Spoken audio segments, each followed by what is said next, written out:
ସତ୍ୟକଳା ପକ୍ଷରୁ ଆପଣଙ୍କୁ ସ୍ୱାଗତ।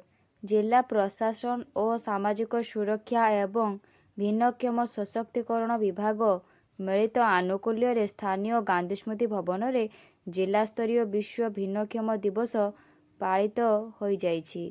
ଜିଲ୍ଲା ସାମାଜିକ ଓ ଭିନ୍ନକ୍ଷମ ସୁରକ୍ଷା ଅଧିକାରୀ ପ୍ରତିଭା ବେହେରାଙ୍କ ଅଧ୍ୟକ୍ଷତାରେ ଅନୁଷ୍ଠିତ କାର୍ଯ୍ୟକ୍ରମରେ ମୁଖ୍ୟ ଅତିଥି ଜିଲ୍ଲାପାଳ ସୂର୍ଯ୍ୟବଂଶୀ ମୟୂର ବିକାଶ ଏହି ଦିବସର ଗୁରୁତ୍ୱ ଉପରେ ଆଲୋଚନା କରିଥିଲେ।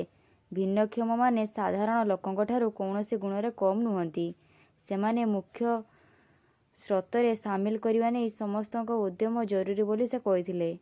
ମୁଖ୍ୟ ବକ୍ତା ଭାରତ ସରକାରଙ୍କ ଦ୍ୱାରା ପରିଚାଳିତ ଭୁବନେଶ୍ୱର ପୋଖରୀ ପୁଟର ପୁନର୍ବାସ କେନ୍ଦ୍ରର ଉପନିର୍ଦ୍ଦେଶକ ରାମକିଶୋର ଶର୍ମା, ସମ୍ମାନିତ ଅତିଥି ଭାବେ ନୀଳଗିରି ଉପଜିଲ୍ଲାପାଳ ଡକ୍ଟର ମଧୁସ୍ମିତା ସାମନ୍ତରାୟ, ବାଲେଶ୍ୱର ଜିଲ୍ଲା ଉପଜିଲ୍ଲାପାଳ ଶିବ ମାଲବ୍ୟ, ପୌର ପରିଷଦ କାର୍ଯ୍ୟନିର୍ବାହୀ ଅଧିକାରୀ ନିର୍ଲିପ୍ତା ମହାନ୍ତି, ଜିଲ୍ଲା ସମାଜ ମଙ୍ଗଳ ଅଧିକାରୀ ଜ୍ୟୋତ୍ସ୍ନା ମହାନ୍ତି, ଜିଲ୍ଲା କ୍ରୀଡ଼ା ଅଧିକାରୀ ପୂର୍ଣ୍ଣଚନ୍ଦ୍ର ଜେନା, ଜିଲ୍ଲା ସଂସ୍କୃତି ଅଧିକାରୀ ମନସ୍ୱିନୀ ରାଉତ, ବିସିଆଇସିର ଉପସଭାପତି ଭଗବାନ ଗୁପ୍ତା ପ୍ରମୁଖ ଉପସ୍ଥିତ ଥିଲେ।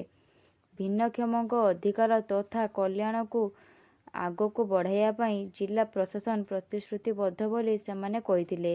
ଜିଲ୍ଲାପାଳ ଶ୍ରୀ ବିକାଶ 11 ଭିନ୍ନକ୍ଷମଙ୍କୁ ବ୍ୟାଟେରୀ ଚାଳିତ ଗାଡ଼ି ସହ ଜଣଙ୍କୁ ରେସିଂ ହ୍ୱିଲଚେୟାର ପ୍ରଦାନ କରିଥିଲେ। ଜିଲ୍ଲା ସାମାଜିକ ସୁରକ୍ଷା ଅଧିକାରିଣୀ ଶ୍ରୀମତୀ ବେହେରା ଜିଲ୍ଲାରେ ଚାଲିଥିବା ପେନସନ, ବାଣୀଶ୍ରୀ ଛାତ୍ରବୃତ୍ତି, ଛାତ୍ରଛାତ୍ରୀଙ୍କ ପାଇଁ ଲାପଟପ୍ ପ୍ରଦାନ ପ୍ରଭୃତି ଯୋଜନା ସମ୍ପର୍କରେ ସୂଚନା ଦେଇଥିଲେ।